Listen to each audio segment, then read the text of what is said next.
Hello, everyone. My name is Vito Quaglia, and this is A Matter of Principle. Today's guest is Kylee McGrane-Zarnoch, who is the founder and the executive director of A Moment of Magic, an organization that she started about 10 years ago when she was in college. And it's really, I'm going to give her the opportunity to explain everything, but it's something that I think is needed in today's society. It's nothing but positive energy and acts of kindness and really supporting people who need the support. So this is an honor to have someone like Kylee on the show, a guest who I really want to celebrate her story and the journey of their organization. So without further ado, I'm going to throw this off and welcome Kylee to the podcast. Welcome, Kylee. Thank you for having me. Now, if you just want to just take a little moment to give a summary, a bio of yourself, how it started for you, where you got the idea for the organization, explain a little bit about it in more, in depth for our listeners, and, just tell us how it started off for you. Absolutely. So A Moment of Magic is a national nonprofit organization. We empower college students across the country to get involved in their community directly in pediatric health and partnering with other nonprofit organizations to serve medically vulnerable children. We help them provide evidence-based social programming, and essentially what we try to do is help children that are in difficult situations and make those situations a little bit easier to improve their quality of life and mental health. So that's the big overarching pitch. But when we talk about it at a more granular level, what it really looks like is trying to find moments of light and play and friendship to make hard, scary moments not as hard and scary. So with anxiety, and try to give them opportunities to empower them and provide them with platforms for leadership. And at the same time, give children that really need the space to just be kids those opportunities. So for something like, basically to even break it down more so people could, really get at the element of it is your organization goes and reaches and visits with, kids who are really, like you said, in really scary spots. And, I think that the initial name of the organization was it the Princess Project? Did I read that right when I was looking? Okay. Yeah. So you guys were dressed like Disney princesses going out, and again, just anybody who goes to Disney, if you're a Disney fan, how do you not feel happy when you're around that, right? So you're bringing that kind of Disney magic, the princess magic into, kids' lives that are probably going through something really, really scary. So where did that come from? Where did that idea just blossom from? Absolutely. So for, the big idea really is taking these really simple moments. So bringing a princess into a children's hospital or providing moments for kids to express themselves using art or movement. For kids, the way that they learn and the way that they share how they're feeling is through play. And the way that I really was able to experience that. And, there's that age-old adage that laughter is the best medicine. I think I witnessed that firsthand in my own life when two of my favorite people who were my grandparents were hospitalized. I had the experience when I was in high school where my grandparents were married for over 60 years. They were both facing different health complications for quite a long time. And I watched my mom step into the role of becoming one of their primary caregivers. And along with that, my mom had myself and my two little sisters. She had a full-time job and she was taking care of my grandparents who were in two different hospitals. And that was a really difficult experience for the whole family, because when you have a family member that has serious health complications, that impacts everyone involved. And it doesn't just impact you physically, it impacts you mentally. And I remember going to visit my grandparents, and it was the little things. It was them not being able to see each other or be a part of their community, not being able to go to their favorite restaurants or eat their favorite food. And I wanted to try to do something to help. And you can feel so powerless in those situations. And being 16 or 17 years old at the time, I was just trying to find a way to make an impact or make a difference. And usually it was very simple. So what it started like for me was, before any major milestone in my life, we had to go make sure that my grandparents were involved. So it really started like seeing them before I'd go to prom or formal or graduation. And it sometimes looks a little bit ridiculous walking around in the hospital in my big prom dress and leaving sparkles everywhere. But I watched my grandparents really feel like they were still part of the community and still part of a family and still part of those really big moments. And when my grandparents passed away within 2 weeks of each other after being married for 65 years, I really looked back to those moments because those were the moments that brought us so much comfort. And I think when you can find joy and laughter in the face of adversity, that is really powerful. So my grandparents lived their whole life in service, and in their absence, I wanted to find a way to replicate that for others. Now, I guess the beginnings of this organization started when you were in college, correct?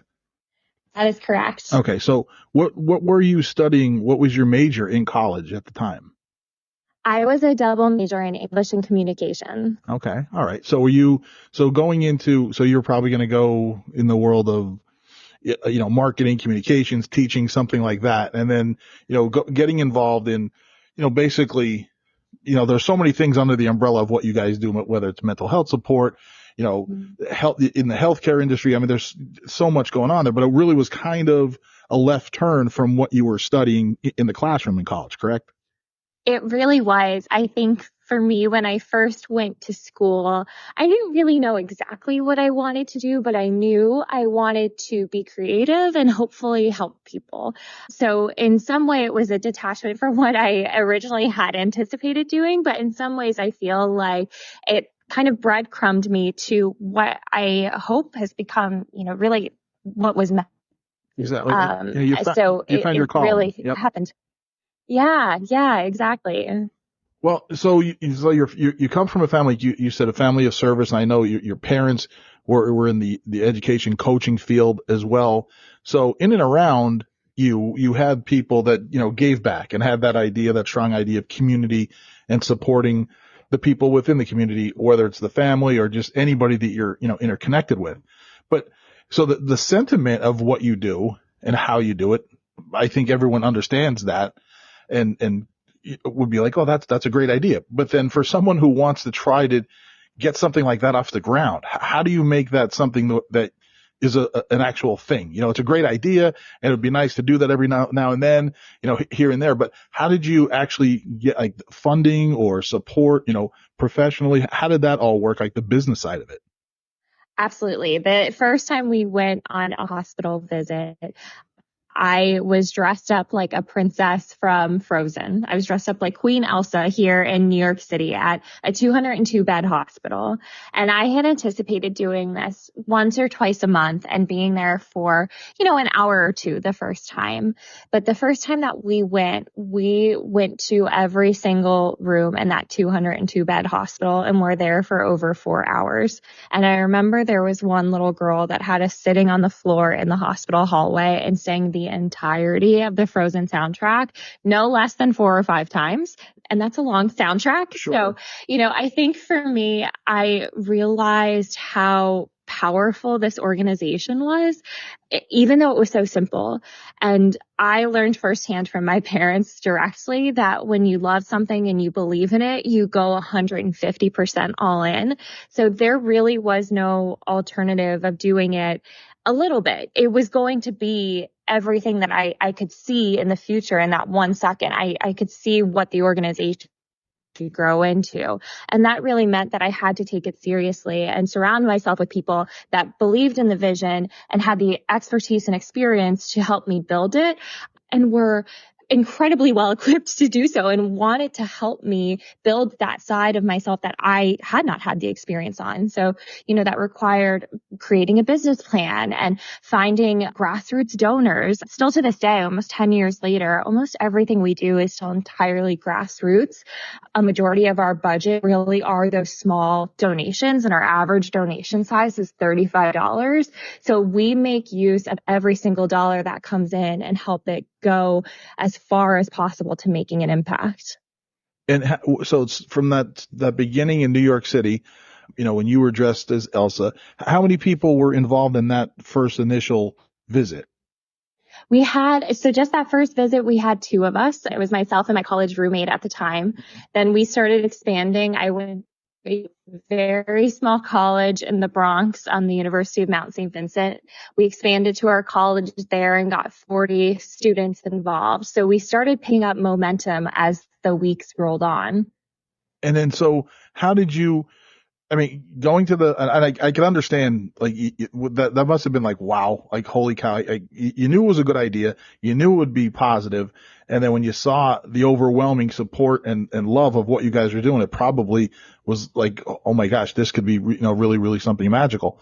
And so then you have two things. You have the sentiment and the positivity of, being there and, having the interaction with with the kids in the hospital. But then as you grow it, are there things like the serious side of it where you try to make sure that the people involved in the organization have training on how to interact with people? Because that can be a heavy load, right? You're dealing with somebody who might be, dealing with some really tough medical struggles, and the way you interact with them means everything, right? So is there any kind of training or mental health support systems that you guys employ, or make sure everyone's kind of saying the same message?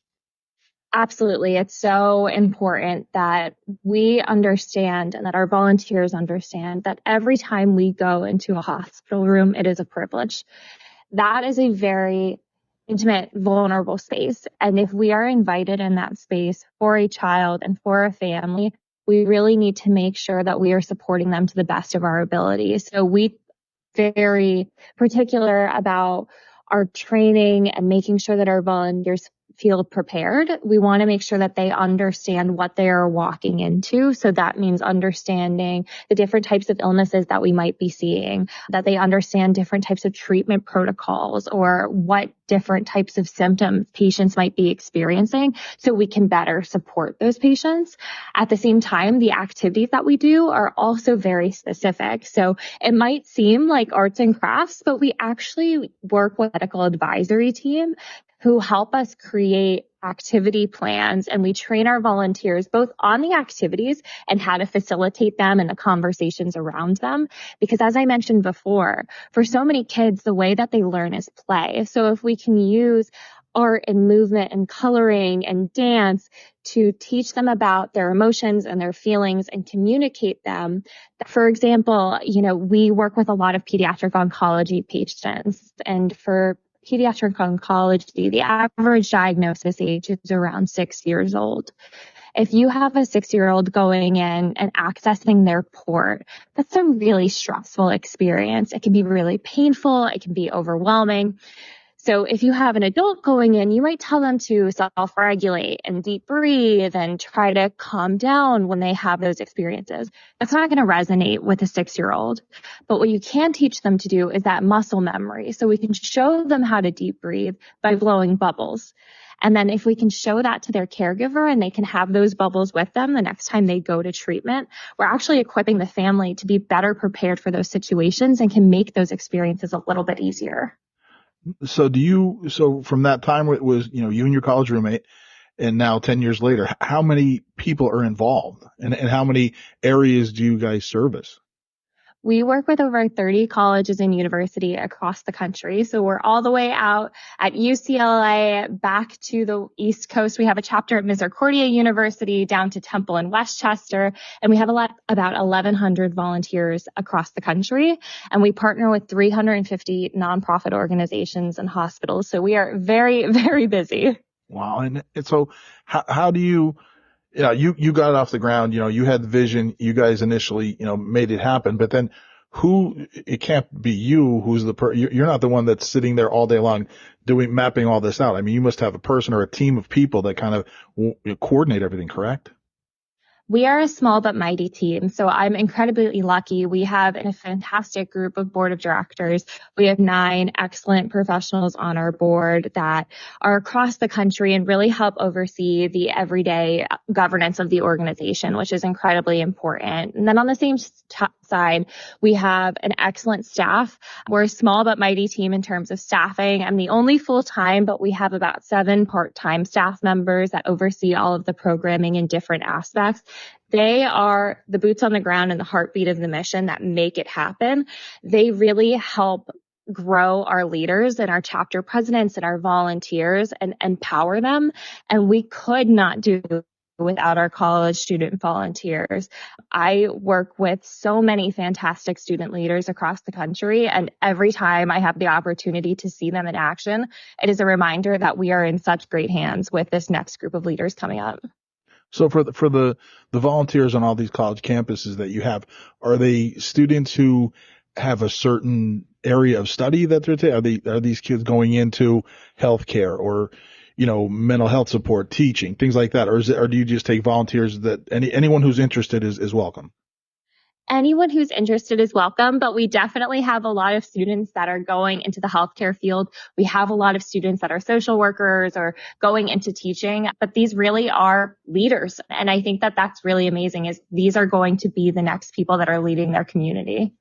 Now, and forgive me for not having all the research on this, because I don't know all the locations you're at, but being an NEPA girl, grew up, went to school in Wilkes-Barre, is a connection anywhere here to any of the hospitals or colleges in and around NEPA?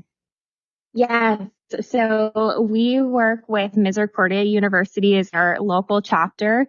And then we have 3 chapters that are outside of Philly or the Westchester area that actually will come up and work with Geisinger Children's Hospital, Janet Wise Children's Hospital. We work with the Pediatric Cancer Foundation of Lehigh Valley. So we have a good footprint in NEPA. But for me, that growing up in that area was such a privilege, and it's always going to be what I consider home. So we really want to grow in that area.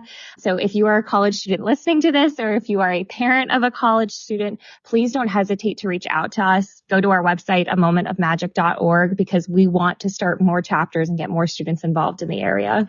Well, that's what I was going to ask, towards the end before we wrapped up. But since you said it now, it's a great time to put it out there. So momentofmagic.org, is that or is it com? What was the website again? amomentofmagic.org. .org. Okay. And if they go on there, they can find the information more about what you guys do and how to get involved, correct? There's a link there that would get them where they need to be. Absolutely. And the same thing, if someone listening has a family member who might be going through a tough time, somebody's in the hospital or dealing with some, medical issues, same thing. If they wanted to, see how you guys can help them out, everything could be, found out at the website, correct? Yeah, that's exactly it. And sometimes people don't really know where to start, or they might know someone. And, if a child's going through treatment protocols, they might be on isolation. We actually have 2 really fantastic services that I love to share as well, which of course we have our in-person visits, but we also have what we call a Mama Unlimited, which is our streaming site. So our volunteers make on-demand videos. So you can see all of your favorite characters and what we call our magic makers, so our not costumed volunteers.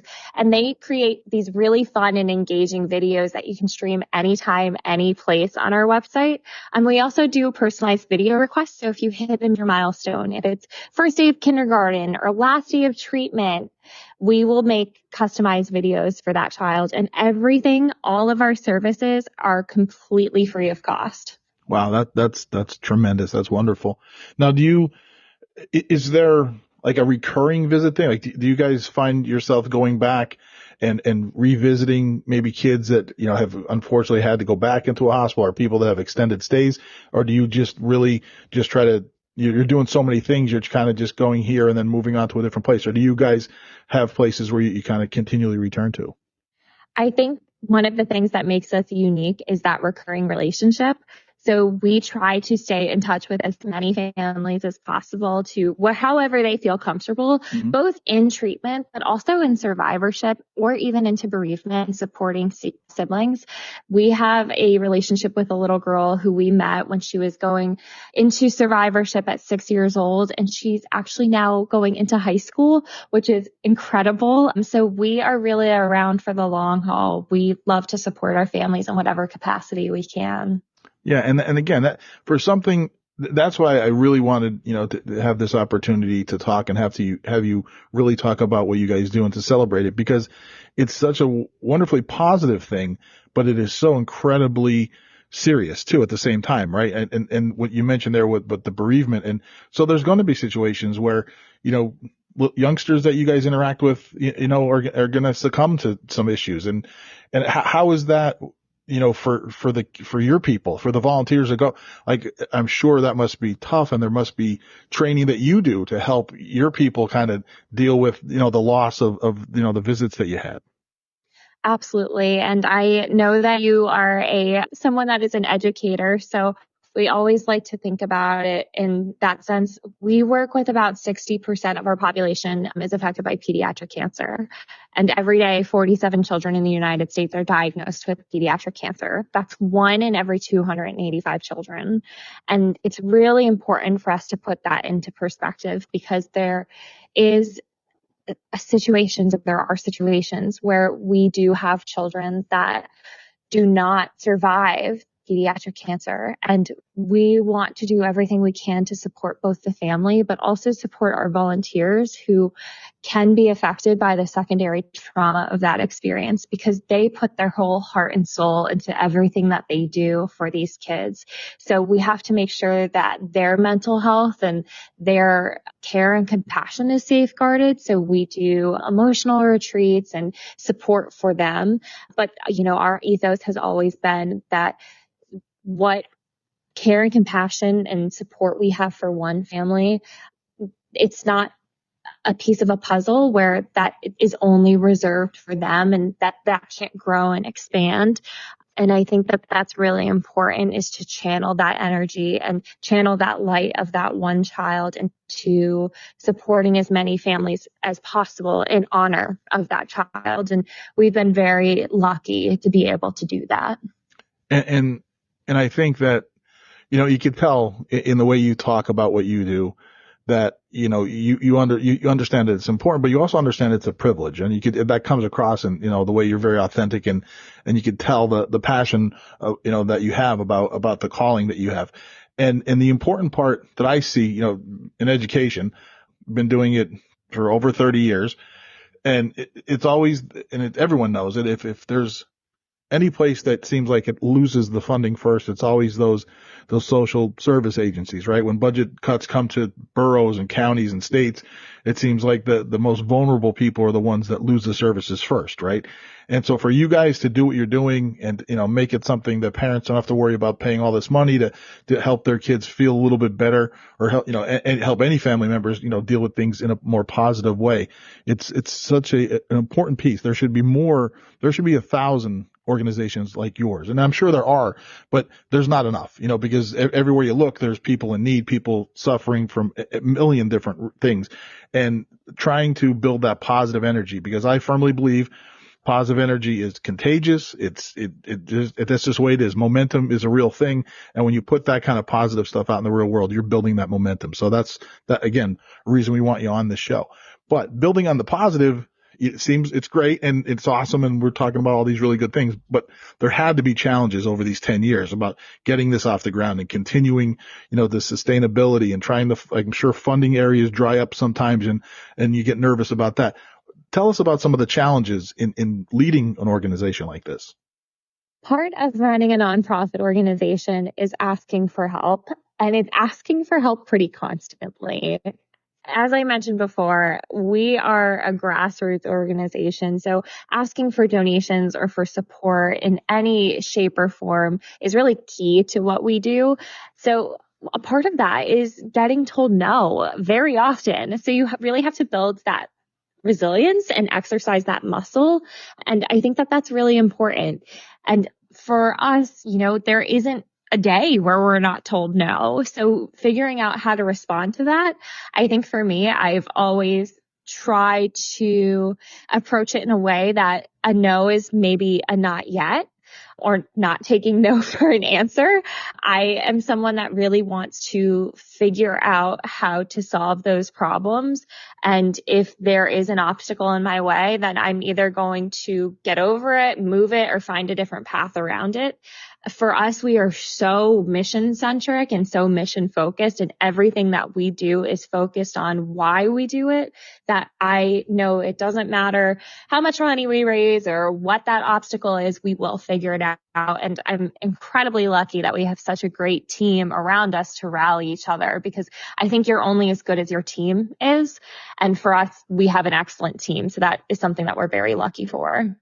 So is there, an interview process for the volunteers, a rehearsal? I mean, do you have people that you have to say, you're not going to make the cut. You're not going you could use you in a different capacity, but you're not going to make the starting team of people that are actually out in the forefront, visiting with folks. How does that work? How do you pick the volunteers that you use?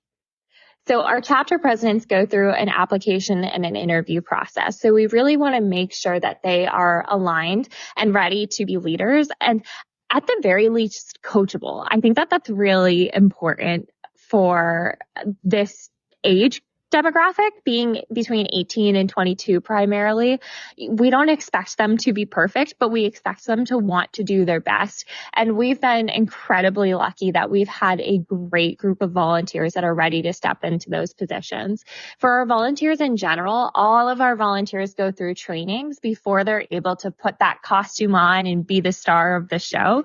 So they go through 12 weeks of training for at least a semester and have to do 5 visits before they are actually able to go in as a character, and they go in and shadow. That's really important because you have to be able to see what you're doing before you can actually go out and do it. That's been really part of the process that has led to a lot of success. And that sometimes you have people say, this is really emotionally difficult and this isn't for me, and I want to help in this capacity instead. But along those lines, you figure out how to flex those muscles and find the groove that will help you succeed. Now, do you still, of all the characters that you people utilize, is it just specific Disney characters, or do you have other characters? Who's in your stable? Like what characters are out there? So we do most of the popular superheroes and princesses, but something that I love that we do is it actually is our 1-year anniversary of publishing our first children's book. Oh, wow. And in that book, we introduced 30 brand new characters that were dreamt up from the imaginations of children that we worked with and volunteers that have been a part of the organization. So our volunteers are actually actively portraying some of those characters already. And I think what's really amazing about that is our volunteers and the children that we serve were able to identify gaps in traditional literary media, where they said, there's no characters with glasses, or I want a character that has a hearing aid, or I want to see a princess that is someone that fights cancer or has Down syndrome. Like, we want to see those characters that are reflective of our community. So we worked with the community that those characters represent to create them. So that's been something that's really been exciting for our organization to grow into in the last few years. That's awesome, because and again, going back to education, my comfort zone, I always get, worried that, especially when you have changing demographics in different communities, that the teachers and the staff in different school buildings don't all look like the kids they're servicing, right? So having someone that, has the same strengths and limitations and backgrounds as the people that they're interacting with, it's so important. And yet sometimes it's one of the things you forget about. You just, because you kind of hold on to those traditional stereotypes. This has always been a positive character since, Mother Goose, and we go in that direction. But that's really cool that you took that, the input from those kids and the families and utilize that. So you're creating those things so that you have a little bit more control, creative license with them. But is there anything when you're utilizing characters that exist out in the real world, is there copyright things you have to pay a fee to use a name, or are they gracious enough to, because of the organization you guys have, that they support that? How does that work? We've been very lucky with the ability to use the characters that we have. We have certain parameters of usage around them that we don't have to pay a fee or anything around those lines. But I will say that our volunteers do a lot of intensive character study, where our goal is to make sure that if you meet one character in Wilkes-Barre, Pennsylvania, it feels the exact same if you are meeting that character in Orlando, Florida. Whether it's the costuming, to the way that they speak, to the way that they pose in pictures, to the shoes that they're wearing. So along with that comes a lot of training. It also comes with very expensive costuming, but we do our best because these kids are kids that are likely going on Make-A-Wish trips. So they are seeing these characters in person, and we want to make sure that that experience is replicated for them and that they feel like it is just as special if these characters are coming to visit them in the hospital.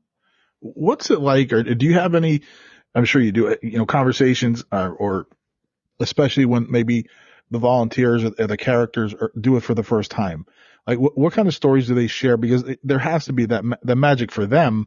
The kids and the families and whatnot are sure, I'm sure they light up. But for the person who's actually providing that service and providing that visit, how does that impact them? I've loved over the last few years getting to be on the hospital visits and watching these experiences. That's been incredibly special for me.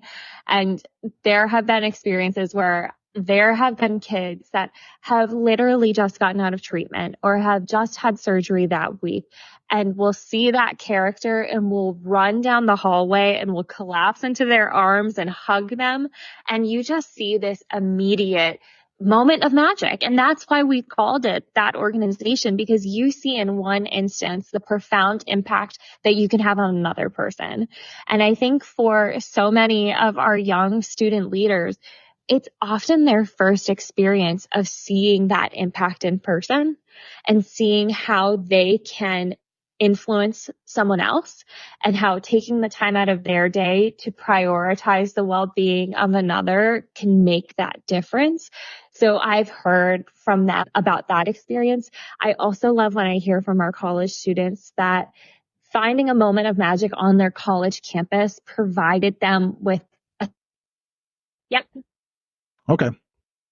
One of the best compliments that I can get from a college student is that when they find a moment of magic on campus, that it's finding their home on campus. It's finding their community, that they find their forever friends and their forever group.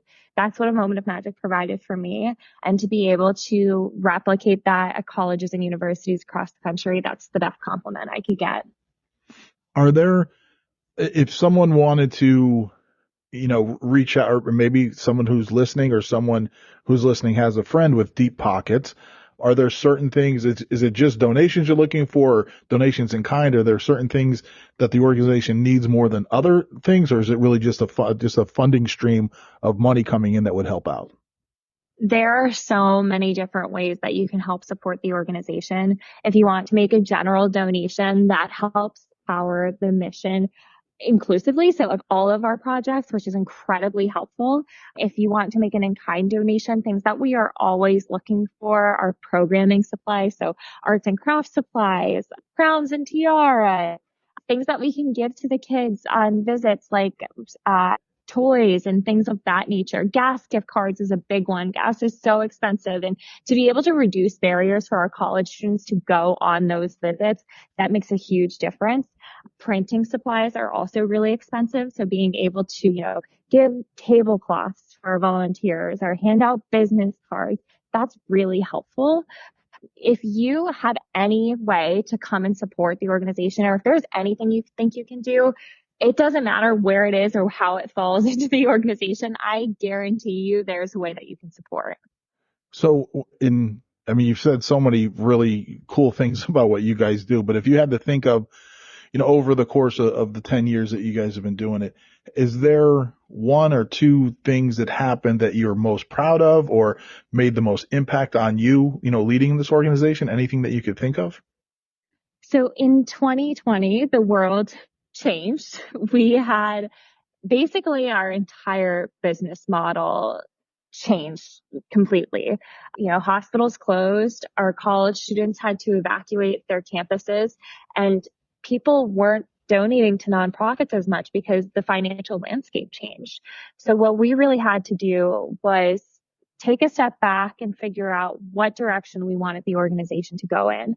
And I was taking some time to connect with one of our volunteers. And at the time, she was the chapter president at Ohio State University. And she actually is a brain tumor survivor. She's a pediatric cancer survivor herself. And I was talking to her about her experience in the organization as a survivor, and asked her, what can we as a community be doing better? And she really talked about the gap in mental health support for survivors and for families and for children in treatment. And we talked about how A Moment of Magic very organically supports kids in this way and gives them spaces to share about how they're feeling. And we wanted to find ways that we could elevate that support. So we started coming up with this idea in 2020 and 2021 to launch a project called Express, Create, Heal. And that really has grown over the last few years. And what we've done with Express, Create, Heal really are two things. So one, we have programs where we work with our medical advisory committee to train our college student volunteers to lead programs across the country for fighters, survivors, and siblings of pediatric cancer, to teach them about their mental health and provide them with tools for coping and resilience. And then secondly, what I'm really proud of is we're launching a program this September to support providers, professionals, and support networks. So think teachers, social workers, community members, nonprofit professionals, to teach them about the pediatric cancer experience and about the mental health ramifications of going through pediatric cancer and how we as support networks can better support those we serve. So we worked really hard to create this curriculum and training. And this September, we're actually going to be launching our first 2.5-hour long training. So it is long, but it's incredibly intensive. And it really will make a big difference, because if we can better support our community, we can change their mental health outcomes. That's been an incredible experience. And we've seen a lot of traction starting to pick up. So we were accepted into the Clinton Global Initiative Fellowship Program because of this program. And we're seeing a really big need. And there's just a lot of innovation happening around it. And we're just incredibly proud of what's happening with it. Well, and that sounds, amazing. The fact that, what started with a really nice idea to spread some joy and happiness is really evolving and continuing to grow, and not just grow to keep replicating like the same idea, but the fact that you're getting even more in depth in whether it's the training or, the specifics, the support, all the different kind of supports needed with people, families, in kind of that medical peril is amazing. The fact, because if you're good at something, it's successful, you can kind of rest on your laurels and keep rolling out the same thing and keep rolling out the same characters. You have a script, and like you said, there has to be that consistency. So it would be kind of easy to start to get stale. But the fact that, number one, I love the idea that you listen to people and got ideas for new characters. And then the fact that you're looking at real needs and how could we meet them and how could we evolve to step up to the next variety of challenges that's going to come. It's really, it says a lot about not just you, but everybody that you have on that team to keep, looking forward and not trying to just say, okay, we're good at this, and just, keep kind of stepping up to the plate and swinging at the same pitches. So kudos to you to trying to evolve that way. Now, is there any new, like I know when you said you had a business plan, is this something that you think is going to, in 10 years from now, do you see A Moment of Magic being the same kind of thing? Do you see it morphing into anything else? Is there any long range 10 or 20-year plan down the road that you guys have? Or are you still trying to just, go year to year? I am so glad that you asked that. We are in the middle of actually doing strategic planning right now. So I am working with our board at this time. We're in the process of interviewing different stakeholders in the organization. And like you mentioned, it's really important, not just to me, but to our entire team. We're taking in diverse opinions from all of the people that make A Moment of Magic what it is, whether it's the families we serve, the volunteers who help make our work possible, the healthcare workers that we are able to partner with, or the donors who fund the programs. So what we're really trying to do is get their feedback and help put pen to paper on what the next few years for the organization is going to look like. But I think one thing is for certain is that we want to continue to grow and evolve, responding to that feedback, and always making sure that the mission is the central focus of the organization. Is there somebody who like was the I don't know, the prime mover in saying, hey, that would be a great idea? I know, like you said, when you and your roommate went there, but just this, yeah, I'm sure that there had to be somebody that, and again, it could have just been your roommate, but anybody, when you said, hey, I have this idea to do this, I think it might be crazy, but like, who was the first one to step up and say, yeah, that's a great idea, run with it? Was there anybody that was kind of your first supporter, the one that's been there with you the longest?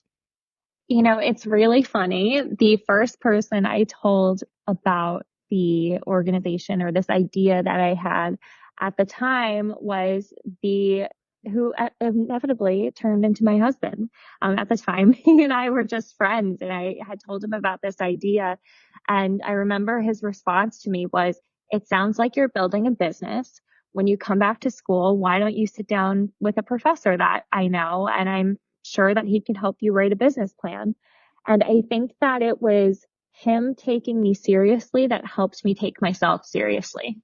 Well, that's cool. And when, again, if you guys ended up getting married and, building that bond for yourselves, I guess it was right. You found the right person at the right time, because in essence, that's what, relationships are all about. Somebody that can hold each other up and support each other.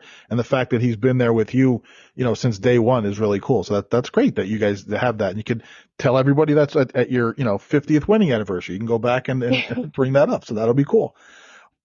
I just want to say that, again, we're going to, when we promote this, out there, we're going to share this with as many people, because I really think, especially today, and this is just Vito going on a rant a little bit, but there's so much divisiveness out there. There's so many people arguing about whatever, they think is important and fighting over issues. But the bottom line is, everybody knows somebody that has somebody in need, right? Everybody has a family member or has a close friend that unfortunately goes through things that, you guys see on a daily basis when you visit these places. So what you're doing is so important, because it spreads the positivity. It uplifts people. It gives people, your volunteers, an opportunity to give back, because it's so important. And the feeling that you get when you do give back and you do volunteer for something like that, you get whatever you give out, you get back tenfold, right? And there are things that our grandparents told us, and it's all like old traditional things, but it's true and it's meaningful and it's needed. So the fact that you guys are doing what you do is so important. Again, we're talking with Kylee McGrane-Zarnoch, who's the founder of A Moment of Magic. Again, that's A Moment of Magic. So if you listen, if you have social media, get out there. They're probably way better at TikTok things and things like that than I am with this podcast, but get out, listen to what they're doing, see what they're doing, get involved. Everyone who's listening to this has somebody somewhere that could benefit or could help. So we'll make sure that we push it from our side. Kylee, it's been an awesome, opportunity to talk with you, to celebrate the things you do, and to, get the word out. Is there anything else that you want to share with anyone who's listening about the organization, or ways to help, or anything else you want to add? I think if there was anything in this conversation that sparked an interest in you, even if you're not exactly sure how you can get involved or where you can support, there's a place for you in A Moment of Magic. So please don't hesitate to reach out. Please visit our website, amomentofmagic.org. And just thank you so much again for providing this platform. We really appreciate it. No, it's been our privilege and honor to have you on, and thank you and everyone on the team for what you guys do. We really, really appreciate it. And again, we want to see it grow and thrive. Unfortunately, it's needed, right? But it's something out there that's very, very positive. And I just can't believe that, somebody from just little old Northeast PA is really on the front line to doing something so important. So we're really, really proud of you for being a Northeast PA kid who's gone on to do some great things, and we know the future is going to be even brighter. So continue good success to you, my friend. Anything we can do from our vantage point here, just you reach back and you let us know, because we'll spread the word from here. And again, everyone, this has been another episode of A Matter of Principle, and we have been talking with Kylee McGrane-Zarnoch, who, again, the founder of A Moment of Magic. Please take a chance and take a look at what they do and get involved. Thank you so much, Kylee. Thank you.